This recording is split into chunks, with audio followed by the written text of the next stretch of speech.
মিটারে গন্ডগোল হলে গ্রাহকের টাকা ফেরত জানালেন মন্ত্রী রতনলাল নাথ। দেখুন বিস্তারিত রিপোর্ট। তোমরা যদি মিটার লাগালে যদি 2টা মিটারে গন্ডগোল হয়, তোমার প্রত্যেক মিটারের পয়সা আমি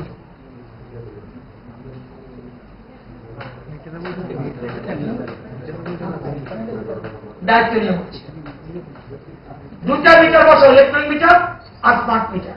যদি হ্যালো 2টা মিটার বসা না বসাইছেন নাকি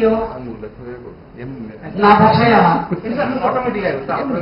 অটোমেটিক না, আমি বলতে পারি আমার, যেমন আমি যেটা আমার বসন বসাবো মিটার বসাই দোনোটা মিটার থাকে, যদি ডিফেক্ট ধরে যায় ওই কনজিউমারে যদি দুটোর মধ্যে ডিফারেন্স দেখা যায়, বারবার করছি ইলেকট্রনিক মিটার স্মার্ট মিটার, আমি কিন্তু যে কোনো মিটার গুলো হইতো না, সামান্য কিছু মিটার হতো খুব কম, এটা কয়েক হাজার কিন্তু সন্দেহ আছে। ইলেকট্রনিক মিটার এবং স্মার্ট মিটার যদি ডিফেক্ট দেখান, যদি দেখা যায় বিলোপ মুঠে, তাহলে ওই কনজিউমারের পয়সা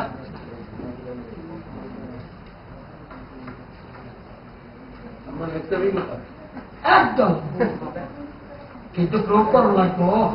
আপনি নিয়ে আবার কবিতা আরম্ভ করবেন, এটাও বলা বলবো কবিতা ঠিক কাজ করলো স্মার্ট মিটার ধরলই টিং টিং টিং টিং আমার